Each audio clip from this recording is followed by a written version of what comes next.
네, 여러분 안녕하세요. 마자강입니다. 오늘은 부정선거에 대해서 한번 얘기를 해보겠습니다. 요즘 윤석열 대통령을 옹호하는, 내란을 동조하는 극우 세력들, 극우 유튜버들, 이런 분들이 이제 주장을 하는 것이 부정선거인데 민주주의의 근간을 뒤흔드는 아주 중대한 범죄 행위죠. 여러분들 어떠십니까? 과연 우리 대한민국에 부정선거가 발생했다고 보십니까? 일단은 요즘 같은 세상에 현 시대에 부정선거는 발생할 수가 없다. 이 전제는 틀렸죠. 세계 각국에서 이미 부정선거가 발생한 사례들이 있고 주로 독재 국가에서 발생을 합니다만은 민주주의를 표방하는 국가들에서도 발생을 하는 사례가 있죠. 물론 그런 것들은 관리 소홀이지만요. 부정선거도 종류가 여러 가지입니다. 대표적으로 우리가 잘 알고 있는 부정선거, 선거 외 기간에 선거운동을 하는 거, 사전선거운동 같은 것들, 그리고 금권 선거운동이죠.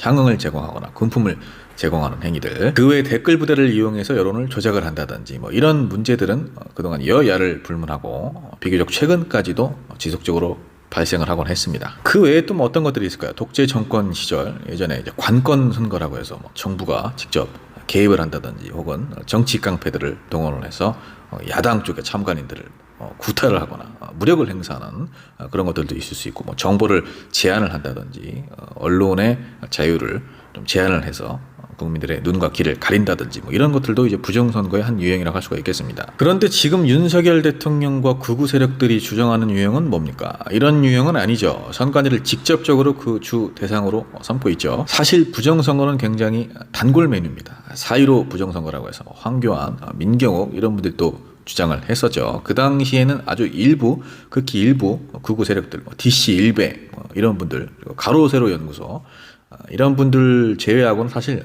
그렇게 크게 공감을 얻지 못했습니다. 그런데 또 들고 나왔죠. 일단 여담으로 잠깐 말씀드리면 황교안 씨는 굉장히 우매한 사람이라고 생각합니다. 본인의 정치적인 실패 이런 것들을 부정선거 이슈를 통해서 뭔가 좀 반등의 기회로 삼으려고 이렇게 하는 건지는 몰라도 계속 이분도 부정선거 여론을 조작을 하고 있어요. 선동을 하고 있고, 사실 이것도 여러분들 다 들어보면은 개변입니다. 예를 들어서 몇 개 들어보면은 사전 투표율이 왜 본 투표율보다 높냐, 이런 말도 안 되는 얘기들이에요. 민주당을 지지하는 지지층들이 사전 투표율이 더 높을 수도 있죠. 그리고 본인들이 이긴 선거는 부정선거가 아니고 민주당이 이긴 선거만 부정선거입니까? 이게 말이 안 되죠. 면면히 살펴보면은 사전 투표, 그 당시 이제 지금 국민의힘의 전신이죠, 미래통합당 이긴 선거도 있어요. 근데 그런 선거들을 쏙 빼놓고 민주당이 이긴 지역만 갖고 물고 늘어지는 겁니다. 이마저도 다 사실 지난 이슈입니다. 선관위에서 이미 다 검증을 했고 법원까지 가서 기각이 된 거예요. 그런데 또 들고 나오는 겁니다. 중국이 개입을 했다느니 북한이 개입을 했다느니, 여러분들 선관위 사무총장 누가 임명했습니까? 윤석열 대통령이 임명했잖아요. 윤석열 대통령 대학 동기 아닙니까? 아니 선관위 사무총장을 본인이 임명을 해놓고서 부정선거 때문에 계엄을 했다. 이게 말이 되는 주장입니까 지금? 그리고 부정선거 관련해서 소송까지 갔던 것들 전부 다 기각되지 않았습니까? 근거가 없다, 이유가 없다, 말이 안 된다, 이런 이유로 다 기각이 된 거예요. 각하가 아니에요. 심리를 해본 이후에 기각이 된 거란 얘기입니다. 윤석열 대통령이 지금 주장하고 있는 부정선거 증거가 어디 있습니까 도대체? 증거 있으면 가지고 나와보세요. 트럼프가 윤석열 대통령을 도와줄 것이다, 트럼프도 부정선거를 언급을 했다. 자 여러분, 트럼프 대통령이 본인이 순순히 선거 패배를 인정하면 지지층들이 떨어져 나갈까봐, 그 결속이 좀 흩어질까봐, 그래서 한번 부정선거 이슈를 좀 던져본 거, 그걸 가지고 지금 윤석열 대통령이 부정선거가 있다고 믿는 건지 뭔지는 몰라도 비상계엄까지 한 거랑 어떻게 같은 동일선상에 놓습니까? 달라요, 경우가. 이미 여러분 4년 전에 선관위에서 그 당시에도 극우들이 하도 물고 늘어져서 시연까지 다 한 겁니다. 투표 개표 과정 다 공개했어요. 시연을 다 해봤어요. 시뮬레이션을 다 돌려봤습니다. 언론들 다 들어와서 촬영했고요. 특수봉인지 다 뜯어보고 투표지 분리기, 개수기, 컴퓨터 다 분리해봤지 않습니까? 이번 총선도 마찬가지입니다. 투표 용지를 넣었다, 그것 때문에 난리가 났었죠. CCTV에 찍혔다. 여러분들 이거 다 해명하지 않았습니까? 선관위에서 투표지를 넣은 게 아니라 회송용 봉투를 넣은 거고, 그리고 여러분들 CCTV가 다 찍고 있는데 상식적으로 거기서 4명이 되죠, 인원이. 해당 지역 선관위 추천위원들이 참여를 한 거고, 거기 있는 4명이 다 출신 성분도 다르고 그 자리에 있는 이유, 경로 이런 것들이 다 다릅니다. 서로 모르는 사람들이에요. 근데 거기서 영상이 다 찍히고 있는데 상식적으로 노골적으로 투표함에 투표지를 넣겠습니까? 심지어 바로 앞전 총선은 어떻게 했습니까? 단순히 기계에 넣는 게 아니라 일일이 사람이 다 확인했잖아요. 그래서 개표가 더 오래 걸린 거 아니에요. 이 사람들이 정말 너무나 어처구니 없는 게, 예전에도 이랬죠. 서울, 경기, 인천 전부 다 63대 36 이렇게 다 투표가 동률이다. 어떻게 이렇게 되냐? 조작한 거 아니냐? 이런 주장을 했었죠. 뭐 기억나실지 모르겠습니다만은. 근데 이거 결론이 어떻게 났습니까? 팩트는 뭐였습니까? 알고 보니 소수 정당들 그리고 무소속들 다 빼고 민주당과 그 당시 국민의힘의 전신 미래통합당 그렇게 두 정당만 인위적으로 숫자를 좀 짜맞춰서 63대 36 이렇게 맞춘 거죠. 이 사람들 주장대로 63대 36 그 수치가 나온 지역은 17개밖에 안 됐습니다. 서울, 경기, 인천에서. 이게 말이 됩니까? 이런 사람들이에요 지금. 그래 놓고서 서울, 경기, 인천 다 63대 36 났잖아. 어떻게 된 거야? 너희들 조작이야.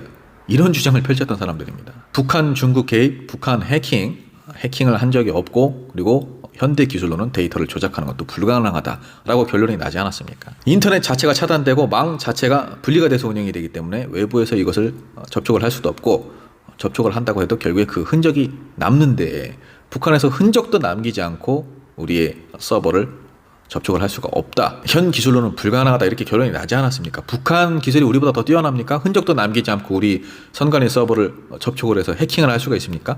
불가능해요. 뭐 비밀번호 1, 2, 3, 4, 5였다. 이것도 다 해명을 하지 않았습니까? 선거와 관련된 망이 아니다. 그리고 선관위는 여러분 헌법기관입니다. 그런데 대통령이 국정원을 앞세워서 너희들 이거 자료 제출해. 이런다고 해서 그 대통령 요청을 다 들어줘야 되고 그러면은 결국에는 선관위라는 기관도 대통령 손아귀에 들어가게 되는 거죠. 이번에 계엄을 할 때 미군과 공동 작전으로 선거 연수원을 뭐 급습을 해서 중국인 99명을 체포를 했다. 뭐 그들이 평택항을 거쳐서 일본 오키나와 미군 기지로 잡혀갔고 그 사람들이 미군들에게 다 선거에 개입한 것을 댓글을 조작하고 뭐 데이터를 조작하고 이랬다는 것을 다 토설을 했다. 미국 정보 당국에 다 자백을 했다라는 건데 이것도 어땠습니까? 주한미군에서 아니라고 답변이 왔잖아요. 완전히 허위라고 답변이 왔잖아요. 윤석열 대통령 변호사도 이 얘기를 하면서 그게 팩트이든 아니든 이런 식으로 얘기를 했습니다. 왜냐? 자신이 없기 때문이죠. 국제적인 망신을 우리가 얼마나 더 당해야 됩니까? 이미 국정원에서 다 확인을 했어요. 근데 이 사람들이 지금 어거지를 부리고 있는 겁니다. 어떻게 어거지를 부리느냐? 자, 보안 점검을 합니다. 선관위와 국정원이 같이. 그때 보안 장치를 해제를 한 겁니다. 선관위에서. 그냥 시뮬레이션을 해본 거죠. 보안 장치가 해제되면 어떤 상황이 벌어질까? 이렇게 해서 선관위에서 보안 장치를 해제를 해준 거예요. 방화벽이 뚫린 상황에서는 이렇게 됩니다. 라는 걸 이제 국정원에게 보여주기 위해서 그렇게 한 겁니다. 즉 보안 시스템을 다 끈 상태에서 이렇게 가상의 시뮬레이션을 돌려본 건데 그 내용은 쏙 빼고 이거 봐라. 내부 시스템 취약하지 않냐? 이거 문제 있는 거 아니냐? 이러면은 중국, 북한에서 해킹 가능하지. 이런 식으로 국정원에서 나와버리니까 얼마나 황당합니까? 선관위에서는. 그 선관위 선거정보 시스템은 내부망, 외부망 이렇게 분리가 돼서 운영이 되죠. 내부망은 선거와 관련된, 선거와 직결된 그런 자료들, 그리고 외부망은 인터넷만 가능한. 그런데 그 내용은 쏙 빼고 또 국정원에서 이거 봐라. 북한에서 해킹한 흔적이 있지 않냐? 내부망은 멀쩡한데. 외부망이야 뭐 해킹한 흔적이 있을 수도 있겠죠. 그런데 분리가 돼서 운영이 되지 않습니까? 선거 관련된 내부망은 해킹을 당한 적이 없는데 외부망, 인터넷만 가능한 그거는 해킹을 당할 수도 있죠. 우리도 반대로 해킹할 수가 있고. 즉 선거 관련된 내부망은 멀쩡한 건데 이런 식으로 지금 여론을 조작을 하고 선동을 하는 겁니다.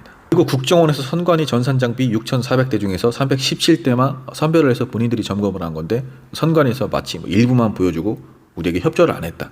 이런 식으로 지금 소위 물타기를 하고 있는 겁니다. 영상에서 모두 다 언급을 할 수 없지만 다 이런 식이에요. 지금 부정선거와 관련돼서 공격을 하는 사람들이. 주로 선거 패배를 인정하기 싫은 극우 정치인들 그리고 돈벌이 극우 유튜버들 여러분들 그런 사람들 말 믿으시면 안 됩니다.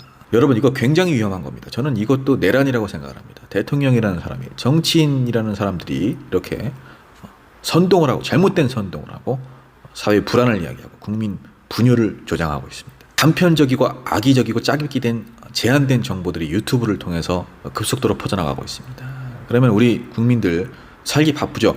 제대로 살펴볼 시간이 없습니다. 그럼 그런 정보들만 한정적인 어떤 제한된 그런 정보들만 습득을 해서 이게 정말 문제가 있구나. 뭔가 불안해서 각 뉴스 영상에 댓글을 달거나 댓글을 보죠. 그러면 이미 수많은 댓글들이 달려 있습니다. 부정선거 관련해서. 물론 거의 대부분은 좌표를 찍는 악성 유튜버들 그리고 커뮤니티들 DC 일베 이런 세력들이 존재합니다. 그 뒤에는 결국에 그러면 그 반신반의하던 사람들 혹은 부정선거에 대해서 믿지 않았던 사람들도 많은 사람들이 그렇게 하니까 이게 혹시 그런 건가? 정말 진짜 부정선거 문제가 있나? 이렇게 믿게 됩니다. 그렇게 되면은 결국에 만델라 효과까지 발생을 하죠.